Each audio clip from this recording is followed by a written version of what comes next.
Welcome everyone to the Reading Writing Corner. I am your host, Leanne, and I want to welcome you to my channel, or welcome back to my channel. I hope you're having a wonderful and great day. This is Claimed in Shadows by Laura Adrian. Non-spoiler review, then spoiler review later on in the video, so stick around if you want to be spoiled. This is part of a series called Midnight Breed, or rather Midnight Breed Next Generation. You want to get a little more technical. 20 years have passed. Breed and humans must live openly together, following the blood wars of the past where rogue vampires hunted and fed without discretion. Now it is up to the Order to maintain peace between mankind and the Breed, all while bold new enemies rise from all sides, conspiring to shatter the fragile truce and ignite a new war to end all others.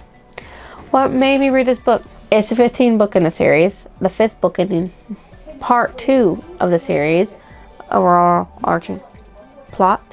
So yes, I wanted to read it. The blurb on the back. Partial blurb on the back. Here we go. Vampire warrior Eric must decide between duty and desire when he falls for beautiful Kaya, a fierce trainee whose secrets and shadowy past could invite a war on all the breed. As the son of a formidable breed warrior, Eric Chase has been devoted to the Order all his life. With his training completed, all he needs is one successful mission before he can join the fight to destroy the Order's chief nemesis, Opus Nostrum.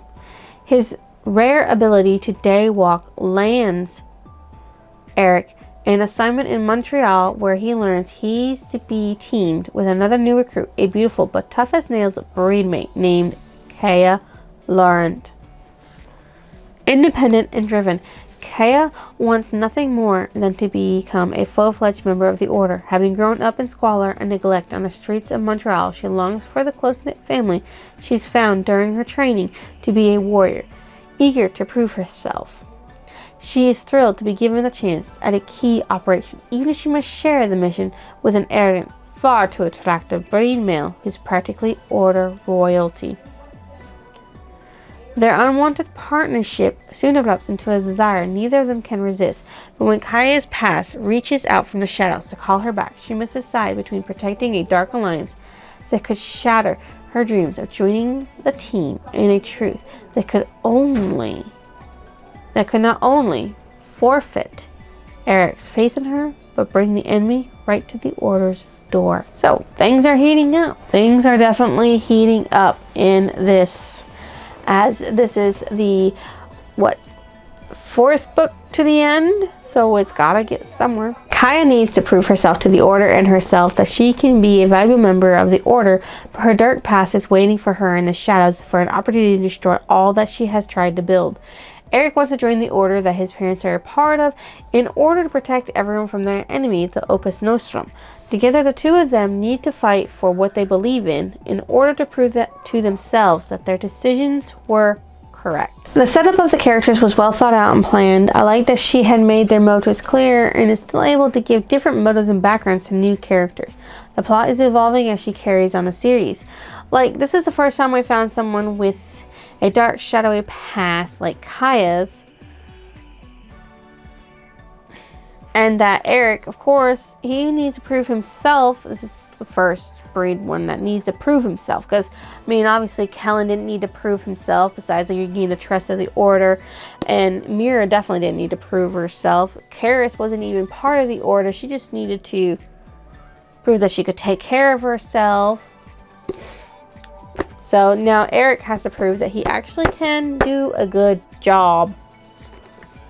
Eric and Kaya react to their situations the way I imagine they should, given their backgrounds, motives, and drives laid out in front of them.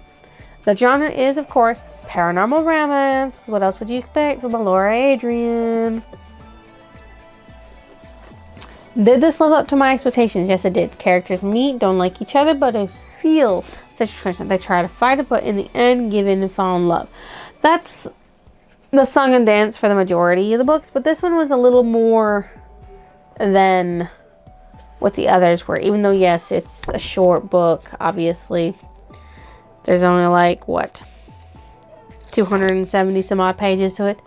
But it does have a nice thick wad in between of, I don't like you, well, I don't like you, let's just work together to get our jobs done, and then we will go our separate ways, and we'll never speak to each other again type deal thing going on here, until they decide that, no, well, why can't I find that I find you hot?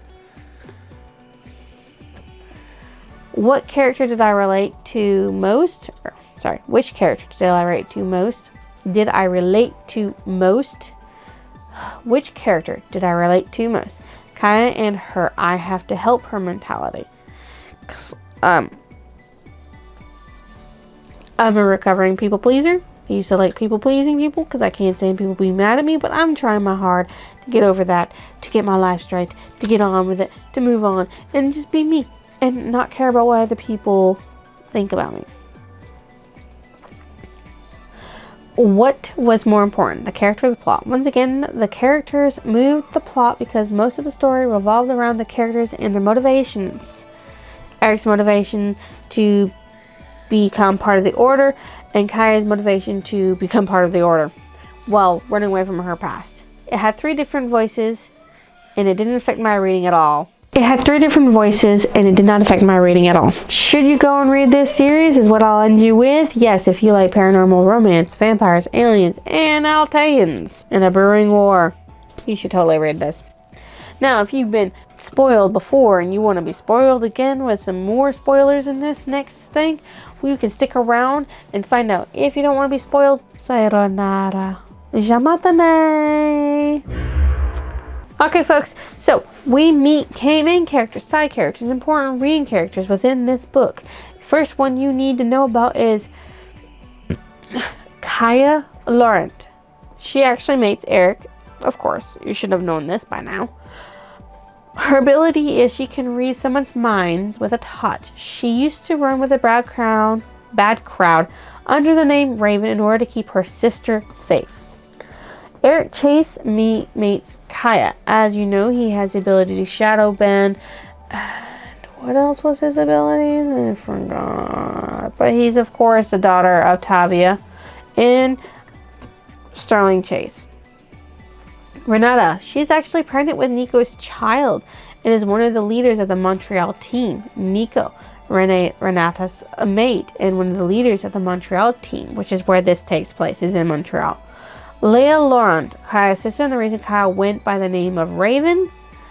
She actually shows up for a bit. Dimitri Jack, son of Renata and Nikolai. His ability is Brain Blast Pain. I think it's because she gives birth to him in this one. Sibona O'Shea. Her ability is she can make someone love her. She was killed by Iona Lynch. Iona Lynch was a mole that was trying to destroy the Order from the inside out. Ball. Poor Ball. Whoever Ball was, he was ashed. In this book, he died. Mika. This is the first mention of this person. We do not know who they are. Like, at all. Who is Mika? Why are you talking about? All I know is that he's part of the Order. And on a mission. Somewhere. But it doesn't tell you nothing else. Alright, the several POVs in this story are Eric Chase, Kaya Laurent, and Nico, aka Nikolai. My favorite character was Kaya because she was determined to not let her past affect her future. She fought for what she believed was right. I also liked that Renata did not let being pregnant change her or her attitude. She was still tough as nails. I will kick your ass. Don't fuck with me type of woman. My most disliked character was Iona Lynch because she used and abused my boy Rafe and he did not deserve it all. Like, they were dating and he thought he was all in love with her. I mean, and she's the reason why Ball was Ash. She's the reason why, who was it that also died because of him?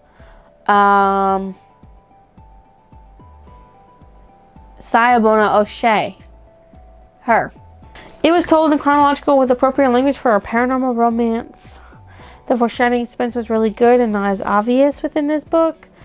Like Kaya's past wasn't very obvious about what she was really running from or why she was called Raven or why she did all that stuff until Leah was mentioned.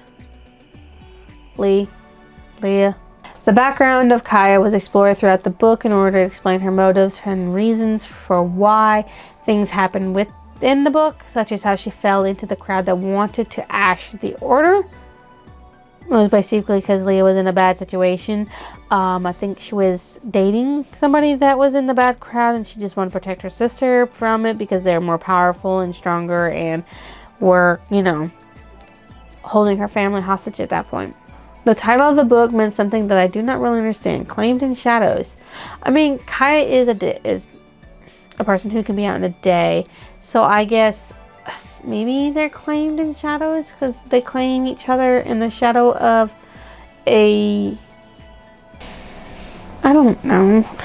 Because, I guess this is why she named it. Because it says here that this book is about passion explodes between a day-walking member of the Order and a fiery female warrior whose shadowy past will test the bonds of both duty and desire. I mean, maybe that's what it is. It deals with her shadowy past. That's why it's got shadows in it. And Eric claims her in shadowy past. Claims her and her shadowy past. I'm not really sure. And I forgot Eric was a daywalker. Kai and Eric fall in love in the shadows as Eric can manipulate shadows because he can manipulate shadows too. That might also be it. Who knows? The cover of the book shows the main character and of course a dermaglyph, or what she thinks represents dermaglyphs, the main lovers. What stood out as memorable was that Rafe was tricked. People need to stop being gullible, especially you, Rafe. Some damsels don't need to be helped. They don't. My favorite passage from the story is, in some weak, pathetic place inside her, Kaya still felt an unbreakable loyalty towards her only living kin. She felt protective of Leigh and concerned for her well-being. Because, I mean, sometimes you still care about people even if they've done you dirty and done wrong. So many times. Their family. My favorite quote. If I was trying to make you feel good, believe me, you wouldn't have to ask. You know it. Eric's confidence is through the roof. He is so confident that he can just give it like he needs, like he should. I guess, I don't know. He just really thinks he can. What I thought about the end of the book. I disliked that Ball, who we met in book 11 of the series and technically book 1 of the Next Generations, was ashed. I did like that the plot moved forward and that they are slowly getting somewhere instead of being stalled out. There are only 3 books left in the series, so it does need to be going. And they're all like this thick. So they need to be going somewhere. And they need to go on there kind of a little quick. What book did it remind me of? Jacqueline Frank's Nightwalker series. Nightwalker. Actually, Sleepwalker. And then not to get copyrighted, okay. This book, as you know, is part of a series. It's called The Midnight Breed Next Generations. And a part of the Midnight Breed Original series as well.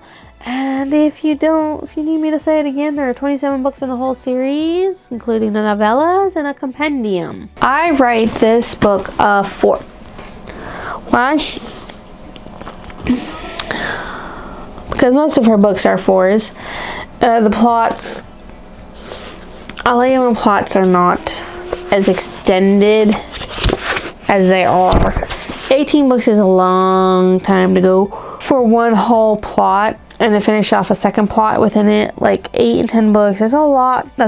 Like a lot of the other ones I've read have miniature series within it. Like they have one overarching plot, but they have many arching plots within like 3-book series and things like that. Or they're all just takes place in the same realm, but slightly different. That's under like 5 books or 6 books, something like that, Just not as much as this is, because she stretched this world and she stretched the overarching plot of both of them a little more than what I thought was necessary. If you think I deserve a like, comment, or even your lovely subscription, drop it down below. I will see you next illusion.